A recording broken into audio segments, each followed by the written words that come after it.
tengo que animarles a buscar en sus Biblias o en internet más tarde el siguiente mapa.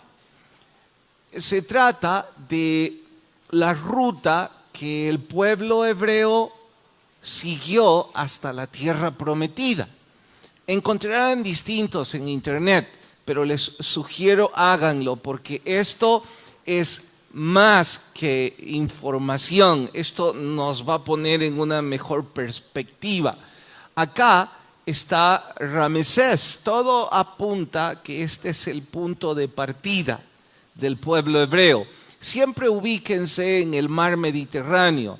Nunca pierdan de vista como punto referente que este mar baña las costas de Israel o en este contexto de Canaán, también llamada la tierra prometida. Pues bueno, ellos estaban acá como esclavos. Así es que la línea roja es la ruta que siguieron. Noten que tienen que cruzar el Mar Rojo y luego hacia el sur llegar hasta el monte Sinaí. Esto es un desierto y cualquiera podría en este mapa de inmediato preguntarse, ¿pero por qué siguieron esa ruta? ¿Por qué tantos kilómetros hacia el sur si la tierra prometida está hacia el norte? Habría sido mucho más fácil seguir la línea verde. Obviamente habrían llegado en menos tiempo. Así es que en este punto debemos preguntarnos, ¿por qué razón hicieron eso? Atentos. Si los cálculos de Warren Wiersbe, que es uno de mis maestros, son correctos, el campamento tardó cerca de 3 meses de llegar desde acá hasta el monte Sinaí. Y el capítulo que vamos a estudiar hoy nos explica que ellos estuvieron acampando aquí cerca de 12 o de 13 meses. Así es que ellos pasan un año ahí y la pregunta es, ¿por qué hacen esta travesía? Si alguno de ustedes está a punto de insinuar, bueno, es que esta ruta era peligrosa, aquí estaban los filisteos, eso es muy cierto. Y estos eran carniceros, Así es que el riesgo de seguir la ruta verde era enorme. Pero podemos decir, eso no debería preocuparles si ya Dios obró un milagro portentoso con las plagas. Los egipcios eran peor. Además, el Mar Rojo no era poca cosa. No tenían por qué temer a estos. Y ese es un buen argumento para decir, la razón por la que ellos tomaron la ruta más larga no era el riesgo que corrían contra los filisteos. Y entonces la pregunta es, ¿por qué tomaron esa ruta? Regálame las luces ahora. Y en honor a ello, podemos opinar y sugerir. ¿Qué piensan ustedes? ¿Por qué tomaron la ruta más larga?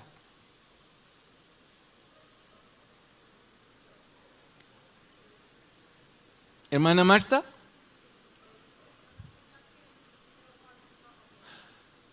Bueno, sería una respuesta acertada, pero no del todo satisfactoria a nuestra curiosidad académica. Ella dijo, es que la nube les estaba guiando, y si Dios dijo, vayan para allá, obedezcan y punto. Dije que es una respuesta acertada. De hecho, Dios en su soberanía no tiene por qué explicarnos sus decisiones, pero aún con todo y ello, les animo a descubrir, hay otra razón, además de la soberanía de Dios. ¿Cuál podría ser? De hecho, esa otra razón está implícita en los primeros 10 capítulos que hemos estudiado. La respuesta a esa pregunta está ahí. Y para quienes no entienden aún la pregunta, la repito. ¿Por qué tomar la ruta que pinta a ser la más larga? Hermano.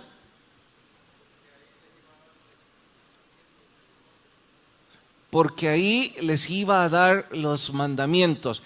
Casi has respondido, pero falta.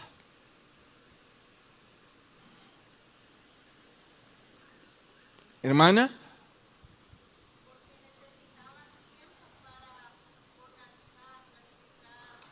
Porque necesitaban convertirse en una nación.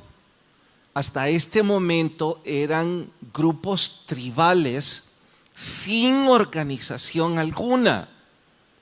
Si ellos se hubieran enfrentado a la conquista de la tierra prometida sin organización alguna, habría sido una anarquía terrible. De hecho, imagínense, si yo les digo ahora mismo, cuando escuchen sonar la trompeta, por favor, todos corran hacia el parqueo, porque la trompeta es el anuncio de una batalla. ¿Entendieron la instrucción?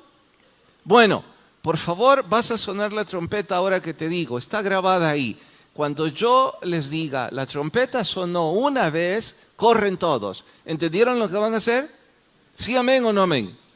Bueno, ¿qué piensan que va a suceder? No sé qué están diciendo. Están diciendo, pero a saber qué. No vamos a llegar. ¿Por qué no, Franklin? Va a ser un caos. Se van a atropellar los unos con los otros.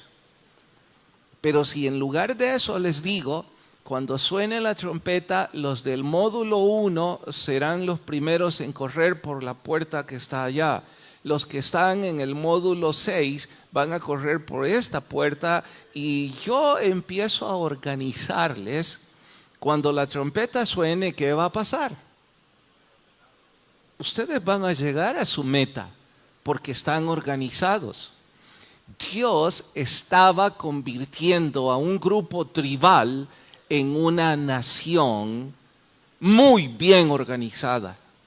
Y eso necesita tiempo de capacitación. Eso requiere, una vez más, para los académicos, ingresar al proceso administrativo. Déjenme recordarles lo que los libros enseñan sobre el proceso administrativo. Dice que tienen cuando menos 4 etapas. Planificación, siguiendo el sentido de las agujas del reloj. Planificación es la primera, la herramienta para administrar las relaciones con el futuro. En la planificación se requería los números, las estadísticas, saber cuántos hombres de guerra, saber cuántos religiosos. Bueno, ya eso lo hicieron en los primeros 2 capítulos. Luego requería organización. Allí dice dividir el trabajo y atribuir responsabilidades. Se designó quienes iban a sustituir a los primogénitos. Se les entregó la descripción de puestos a los levitas y hubo organización. En esa etapa, por cierto, Dios les dijo quién iba a salir primero. ¿Recuerdan quién era el primero? La tribu de Judá. Era la punta de lanza. También les expliqué a los que estuvieron en ese estudio que iban a salir en grupos de 3 en formación delta. Solo un ejército poderosamente organizado hace eso. Si ustedes revisan la organización circular de esta nación, estaban cubiertos en todos sus flancos. Y en todos sus flancos tenían la misma formación delta. No solo para la guerra, no solo para logística militar, para un montón de disciplinas, la formación delta siempre es la mejor. Porque hay una punta que está rompiendo el hielo, pero hay otras 2 que están dando la fundación de eso. Y ellos tenían esa formación en los 4 puntos cardinales y así viajaba el campamento. Estaban perfectamente organizados. ¿Qué sigue entonces? Sigue la dirección, que algunos libros llaman a esta etapa ejecución. Ya tienen la planificación, los objetivos, ya están muy bien organizados, ahora van a ejecutar el plan. Es tiempo de que el campamento se mueva a alcanzar su meta. ¿Cuál era la meta? La tierra prometida. Las trompetas están a punto de sonar. Que Judá tome la batuta, eso ya está claro. Y ya está muy claro que todo el campamento giraba en honor ¿a qué? Para los que lo olvidaron, en el capítulo 2 o 3 hicimos el organigrama circular. Y en el organigrama circular, que estoy esperando ellos me lo pongan, estaba la posición de cada una de las tribus.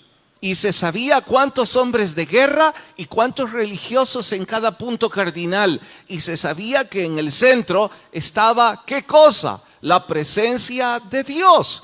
Así es que este campamento estaba a punto de ejecutar el plan y todo giraba alrededor del Señor. Voy a hacer aquí un paréntesis para no pasar nunca del arco. Y por si no aprendí la lección cuando hicimos el organigrama circular, capítulo 3 o 4, no recuerdo. Si allí no aprendimos la lección, quiera Dios que hoy sí yo la aprenda. ¿Cuál? Todo debe girar alrededor de Dios. Si mi vida gira alrededor de mi Señor, pues las cosas van a marchar mejor. Pero hay una cantidad de nosotros que buscamos a Dios solo en medio de la dificultad. Debo compartirles algo nuevo que estoy haciendo, tal vez les ayuda. Que siento la necesidad de hacerlo desde que estoy estudiando esto. Cada vez que yo llegaba a mi tiempo de oración, confieso, yo compartía con mi Dios únicamente las cosas que yo consideraba muy importantes. No por falta de respeto o por falta de diligencia a mi Señor. ¿Saben por qué hacía eso? Porque sentía, yo no debo hacer perder tiempo a mi Dios con frivolidades. A Dios le voy a decir que tengo un grave problema, que tengo una gran bifurcación, que estoy a punto de cerrar un gran negocio, que vamos a hacer una actividad espiritual y que necesitamos la unción de su Espíritu. Cosas así, grandes. Pero al estudiar esto, Dios tenía cuidado hasta de los detalles más chicos con su pueblo. ¿Cómo puedo entonces yo ser tan necio de no compartirle a Dios todas esas cosas? Y aún puedo decirles, en mis nuevas oraciones, a veces le digo, Señor, perdóname por decirte esto, porque lo considero tan frívolo. Y de hecho, hoy le dije al Señor, ni siquiera te estoy pidiendo.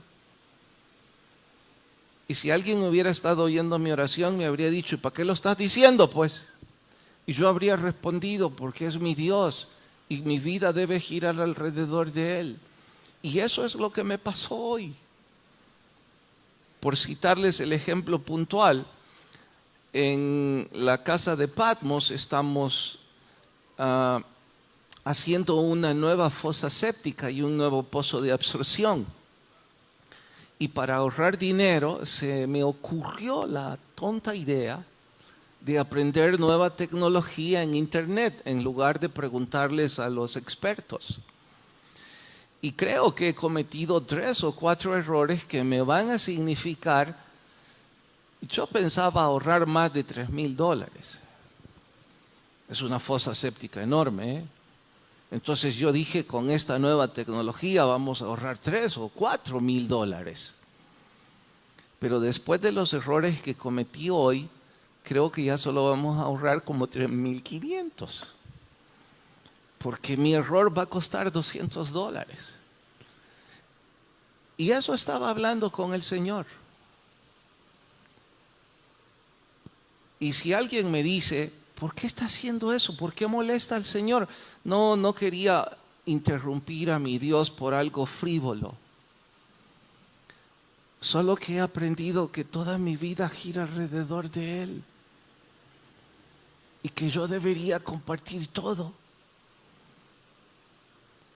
Así es que les animo, si algunos de ustedes no están guiando toda su vida alrededor del Señor, la lección está aquí. Peor cuando se trata de tomar decisiones por nuestro capricho o por nuestras soberbias.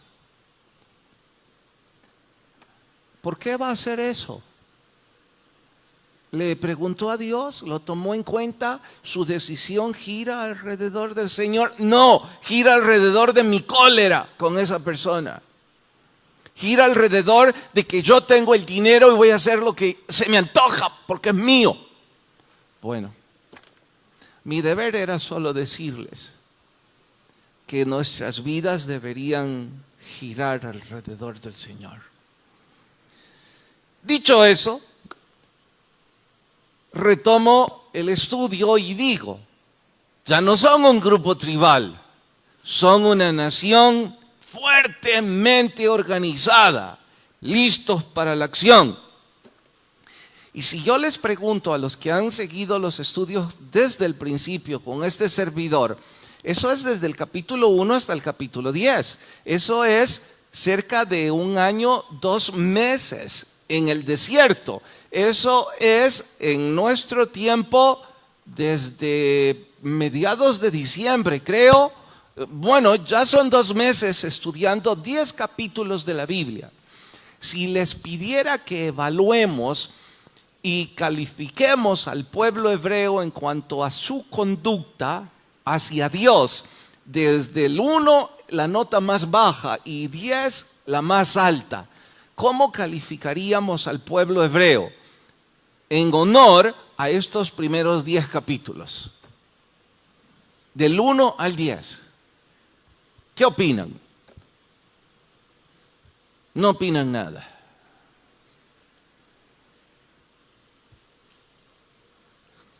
¿Por qué no opinan nada? ¿No vinieron al estudio? Evelio.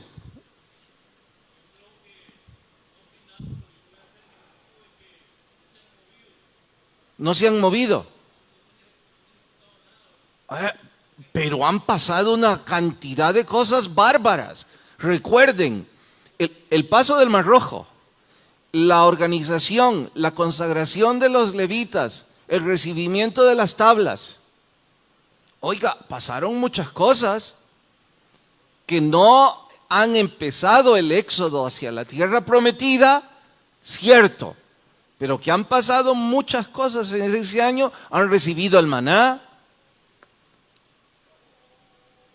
Entonces sí pasaron muchas cosas. Ahorita, veamos en el módulo en donde está la unción ahora. Hermano Mendelssohn, ¿usted cómo los califica? Usted ha venido a casi todos los estudios. No sé si estaba despierto, pero vino a casi todos.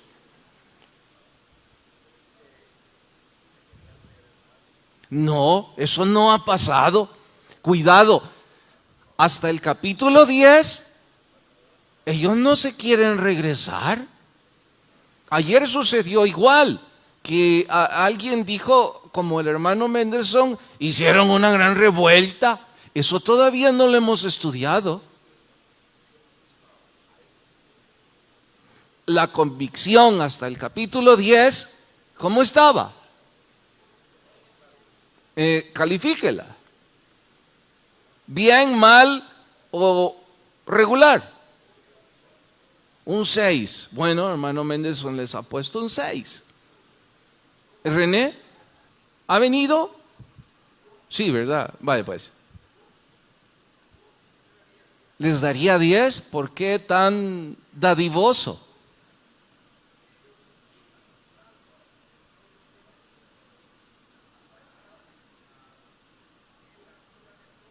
Porque ellos han aceptado que la vida debe girar alrededor del Señor. Bueno, hermano que me levantó la mano, aquí, 9. ¿Y allá atrás, Carlos? ¿Cuánto? 10. Wow, ustedes si hubiesen sido maestros, todos los alumnos habrían querido cursar con ustedes porque son dadivosos. 9, 10. Hermano Mendelssohn nadie habría inscrito, con un mediocre 6 ha calificado al pueblo hebreo. Bueno, mi humilde opinión, que puede estar equivocada, yo me quedo con los que han calificado muy bien al pueblo hebreo. Tal vez no 10 ni 9, pero andaría por un 8. ¿Que por qué?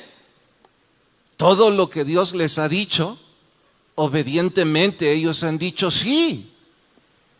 Y han seguido las indicaciones al pie de la letra. Entonces no veo algo que reprocharles. ¿Por qué estoy recalcando esto? Porque aquí se acaba eso, en el capítulo 10. Del capítulo 11 en adelante, van a ver al pueblo que ustedes tienen en mente. El pueblo que se queja, el pueblo que murmura, el pueblo que se rebela. 38 años de fracaso, rebelión, obstinación y tumbo tras tumbo. Esto me lleva a una segunda gran lección para mi vida. No basta con empezar bien. No basta con empezar bien. Hay que... ¿Qué decía el verso de la semana pasada? ¿Cuál era la palabra clave del versículo que memorizamos la semana anterior? Permanecer. No basta con empezar bien, hay que permanecer. Por cierto, ¿cuál es el versículo de esta semana, hermano Mendelssohn?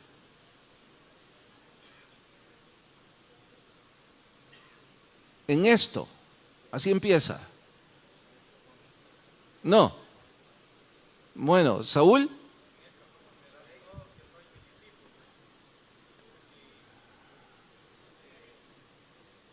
En esto conocerán todos que sois mis discípulos. Si tuviereis amor los unos con los otros. Hermano Funes.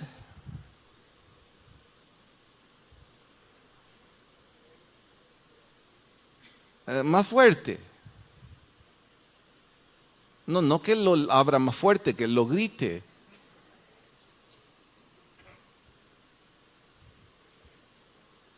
Bueno. Fernando.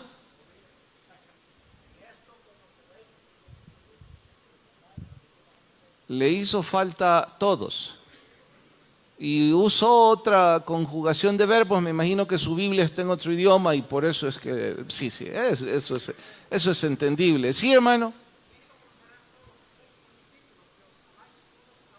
Ok, vamos juntos. En esto, todos, que sois, sí, los unos con los otros. Bueno, les decía que en los siguientes años de historia vamos a ver un pueblo terriblemente incrédulo. Fracaso tras fracaso. Y que yo debo perseverar en la palabra. Y por eso es que nuestro sermón de hoy se titula La complacencia es enemigo de la espiritualidad. Vayan a Números capítulo 10, por favor. Números capítulo 10.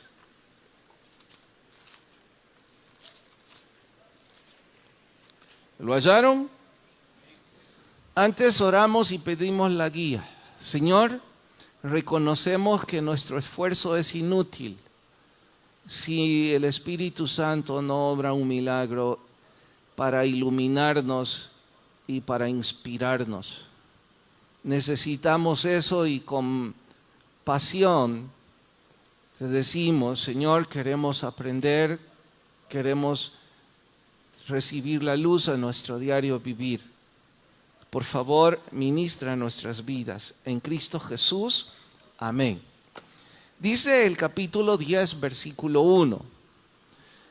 Jehová habló a Moisés diciendo, hazte 2 trompetas. Ahora vayan hasta el versículo 11, todo eso en casa completo. En el año segundo, en el mes segundo, a los 20 días del mes, la nube se alzó del tabernáculo y partieron los hijos de Israel al desierto del Sinaí, según el orden de marcha. Y dice el orden de marcha de nuevo, verso 3, la primera vez al mandato de Jehová por Moisés, la bandera del campamento de los hijos de Judá, etcétera, etcétera. Bueno, vamos a parar hasta ahí. Si ustedes me preguntaran ahora, oiga, pastor, ¿habrá acaso algún fenómeno que sobresalga del por qué el cambio tan radical de este pueblo? Tenían un 8 o 9 de calificación, a un 0. No exagero en decir 0, porque ninguno de ellos, excepto 2, entraron a la tierra prometida. Así es que, ¿a qué se debió un cambio tan dramático en su actitud, en su relación con Dios? Bueno, creo que cuando se conoce un poco más la historia, es fácil deducirlo. Estos se habían acomodado a las bonanzas que las faldas del monte Sinaí les propinaban. ¿De qué estoy hablando? Estaban en su zona de confort. ¿Para qué nos vamos a mover? Ir por un desierto con toda mi familia, ya eso significa un desafío, significa esfuerzo, significa sol durante el día, significa una condición física demandante. Estamos bien así. Cuando el cambio, cuando el esfuerzo, cuando las circunstancias golpearon su zona de comodidad, sacaron lo peor de ellos. O mejor digo, Satanás sacó lo peor de ellos. Y si esto lo comparamos con nuestras vidas, estoy diciendo que aquellos de nosotros que hoy por hoy nos sentimos cómodos, si no prestamos atención a esto, basta con un pequeño cambio y Satanás va a sacar lo peor de nosotros. Cuando digo, estamos cómodos en esa universidad, estamos cómodos en ese trabajo, estamos cómodos en esa casa, estamos cómodos en este ministerio, estamos cómodos, las cosas van bien. Pero las circunstancias ahora nos están poniendo a prueba. ¿Qué? Una materia en la universidad se volvió más difícil. Llegó un jefe que tiene aversión contra mí. La relación marital ha empezado a sufrir por intromisión, qué sé yo de quién. La comodidad misma de los bienes materiales que ahora tengo me están convirtiendo en complaciente, autocomplaciente. Y la complacencia es enemiga de crecimiento. Se los diré con un ejemplo sencillo que todos conocemos, o se los demostraré. Yo tengo una queja a la nutrición de nuestro país. Yo no termino de entender por qué en este país todo lo rico hace daño. Oiga, un tamal de gallina con 2 pan francés y un poco de curtido y salsa encima. Eso es un banquete. Y después una taza de chocolate caliente con un pedazo de quesadilla. No, mejor una semita mieluda.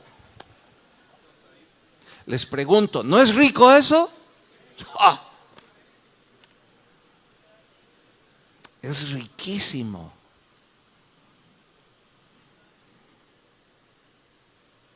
Tenía 3 o 4 meses de no comerme un hot dog. Uno de estos días solo andaba $2 en la bolsa y yo dije, la excusa perfecta, no tengo más, esto vale, es lo único que vale $2. ¡Wow! ¡Qué rico estaba! Yo lo mordía y decía, no me lo quiero acabar.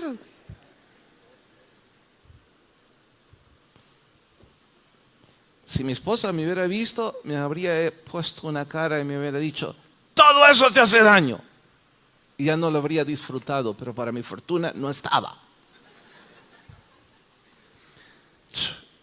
Todo lo rico hace daño.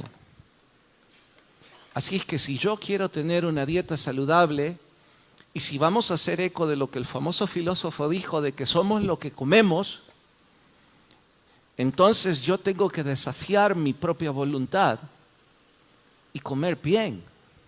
Oh, pero eso significa un gran cambio en mis hábitos alimenticios. Y eso significa que si yo me siento a comer con usted y usted pide lo que acabo de decir y a mí me llevan zacate, usted me va a caer mal. Porque yo diré, hey, yo quiero comer eso. Y si yo complazco a mi cuerpo, en lugar de yo crecer físicamente, yo voy a decrecer. Porque todos saben que los tamales, casi todos se hacen con mucha manteca. Y que eso va a nuestras venas. Todos sabemos que los embutidos es grasa saturada. Y va a nuestras venas. Todos sabemos que esa miel tan rica de la semita, no sé dónde va, ¿qué me importa? Es rica. Bueno, no puedo seguir siendo complaciente si quiero tener una mejor salud. Tengo que desafiar mi cuerpo. Tengo que desafiar mi voluntad. Para ellos llegar a la tierra prometida tenían que desafiarse, no ser complacientes. Y ellos no estaban dispuestos a desafiar nada, porque la complacencia era lo que los fascinaba. Y todo empezó a derrumbarse. Esa materia va a ser más difícil, tendrá que cambiar sus hábitos de estudio. Las cosas se pusieron difíciles en la colonia donde usted vive, eso se pondrá difícil. Sus hijos crecieron y de ser los niños que obedecían todo por la buena o por la mala, ahora resulta que ellos quieren mandar. Las cosas serán difíciles. Requiere un crecimiento y si nosotros seguimos siendo complacientes, las circunstancias van a sacar lo peor de nosotros, no lo mejor. En resumen, habrá que tomar la decisión de disciplinarnos. no es casualidad. La lectura de ayer en el club de lectura, en el libro afín, dice esto. Dice Sanders: ¿cómo desarrollar actitudes correctas para la disciplina? Empieza con, a ver, que me perdí en la página. No, aquí está. ¿Cómo cultivar hábitos correctos? Estamos ya a 15 días y la pregunta es para todos ustedes. ¿Ya cultivaron el hábito de la oración? ¿Ya cultivaron el hábito de la buena lectura? ¿Ya cultivaron el hábito de orar todos los días y de leer un capítulo diario? Si dicen sí, bueno, cuidado, todavía no tienen el hábito. Recuerden que son 21 días cuando menos para decir que ya parece que tenemos el buen hábito. En cierto sentido, dice Sanders, la vida misma consiste en crear y romper hábitos. Somos criaturas de costumbres. Todo lo que hacemos es por puro buen hábito o por puro mal hábito. ¿Por qué comemos pupusas los salvadoreños? Porque es nuestro hábito. Son ricas, ¿cierto? Todos tenemos malos hábitos, los cuales podrían ser claramente malos resultados. Y la única forma de romperlos es demandarnos a nosotros mismos y empezar a crear buenos hábitos. Claro, la ayuda del Espíritu Santo siempre va a estar disponible para crear un buen hábito. No estamos solos, esto es una sociedad. El hombre aporta la habilidad, Dios obrará el milagro. Dice, no permita aspirar el incienso no permita inhalar el orín y el humo de la tierra sin antes haber aspirado el incienso del cielo. Oiga, ¿qué significa toda esa retórica? La voy a repetir porque para mi gusto es una frase soberbia. Soberbia en mi necio español, sinónimo de hermosa. Antes de inhalar el hollín y el humo de la tierra, aspire el incienso del cielo. En español significa esto. Nos está diciendo, al nomás salga de su casa y a veces dentro de su casa, usted ya va a estar en pleitos.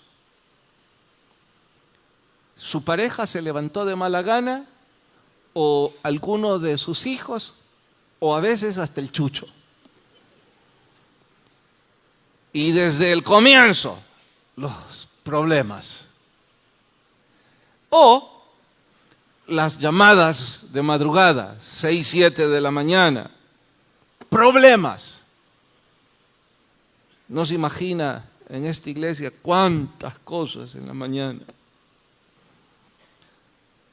Nos está sugiriendo Sanders, eso es el hollín y el humo de este planeta.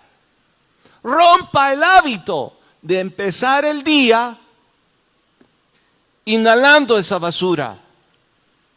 ¿Cómo? Aspire el incienso del cielo primero. Antes de enfrentarse al mundo, aspire el incienso del cielo. Les pregunto, ¿cuál es el incienso del cielo? La oración y la lectura de la Biblia. Antes de ir a la calle, haga eso. ¡Wow! ¡Cuánta sabiduría!, ¿no? Les pregunto cuántos intentan seguirla. Y si uno de estos días toman la decisión de romper el mal hábito de levantarse tarde, malhumorados, y de leer la Biblia hasta que el tiempo les sobra, después de que ya se pelearon con 3 o 4, o que yendo en su coche ya 2 lo insultaron y usted quiso insultar a otro.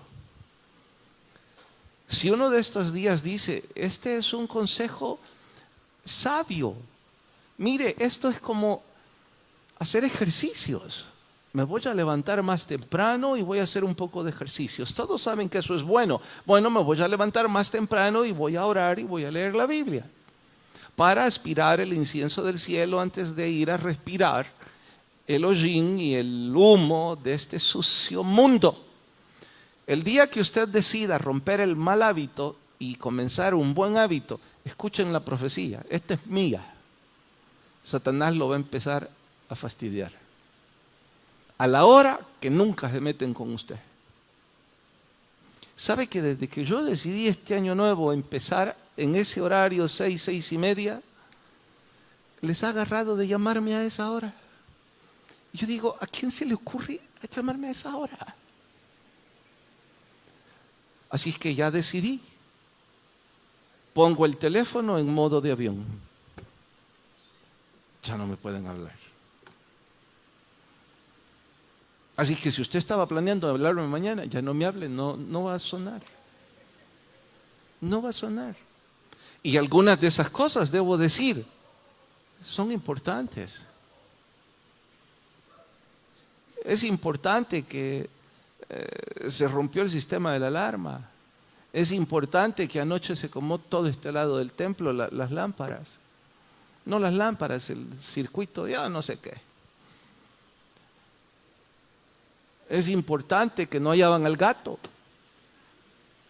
que la cisterna no tenía agua, que se metieron los ladrones en una de las misiones, que se robaron al pastor de ahí. Wow, pero todo eso puede esperar. Lo que no debe esperar es hablar con mi Señor. Pero tengo que salir de mi zona de comodidad y hacer cambios.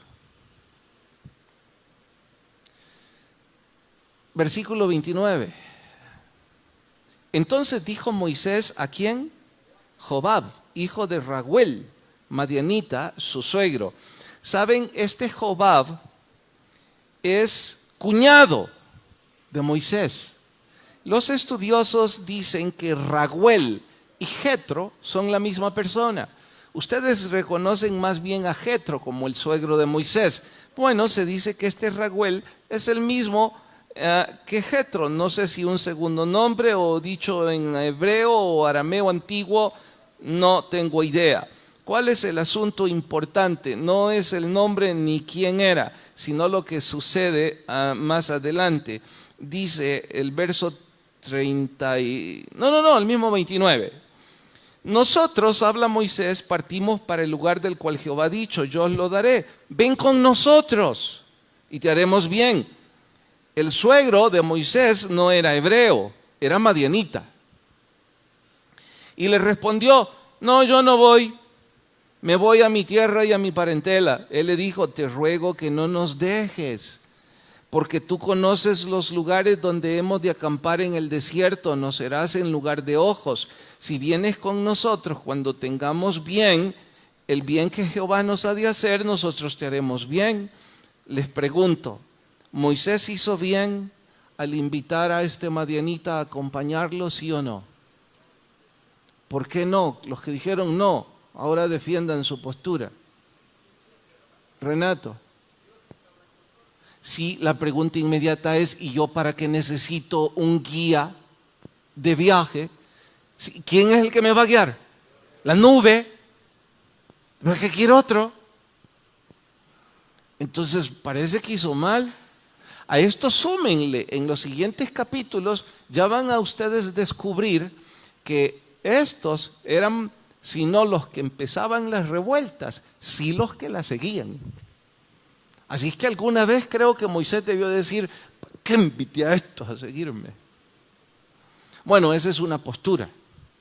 La otra postura, ya que la Biblia no la aclara, es que la intención de Moisés no era que lo guiara, sino más bien bendecirlo.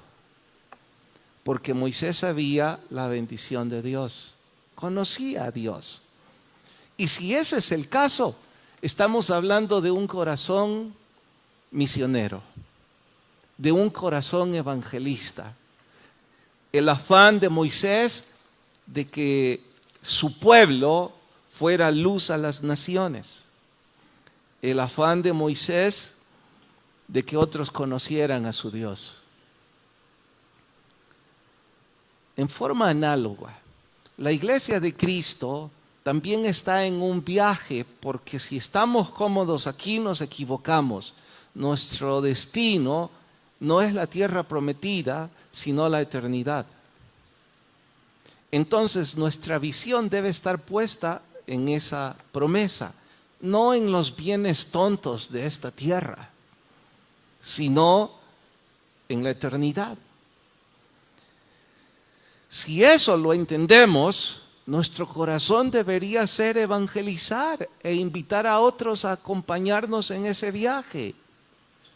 Pero hay algunos aquí que ya pasaron meses o años que nadie escucha de Jesús a través de usted.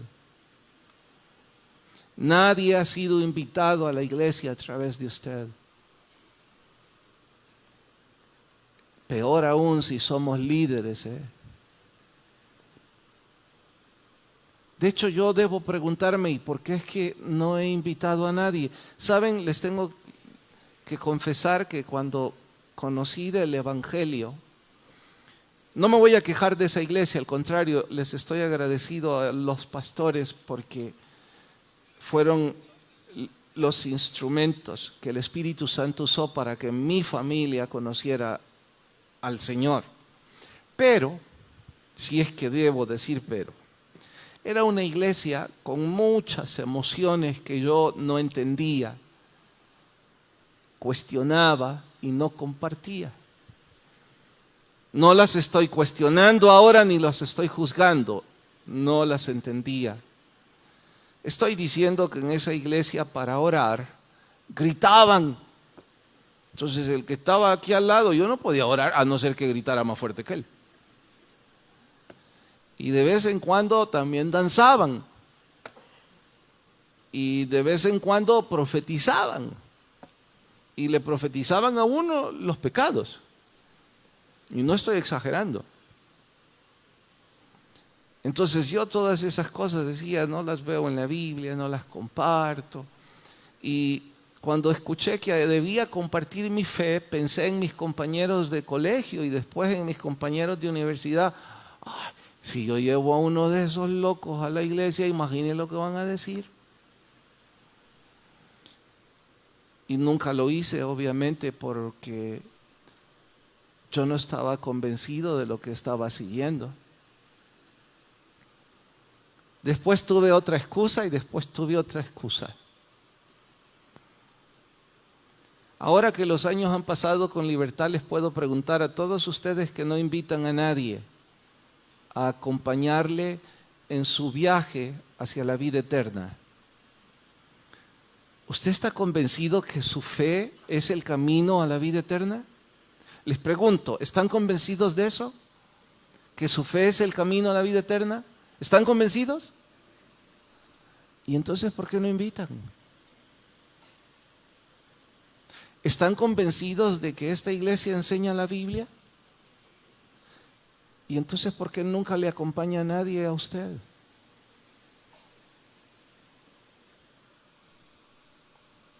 Creo que hay preguntas interesantes que no podemos responder, ¿verdad? ¿O será? Quizás no tiene ninguna fe. Quizás está aquí por puro costumbrismo o como algunos deportistas, nomás por la excusa. Bueno, encontrarán cuando lean el capítulo completo que las trompetas sonaron y la marcha empezó.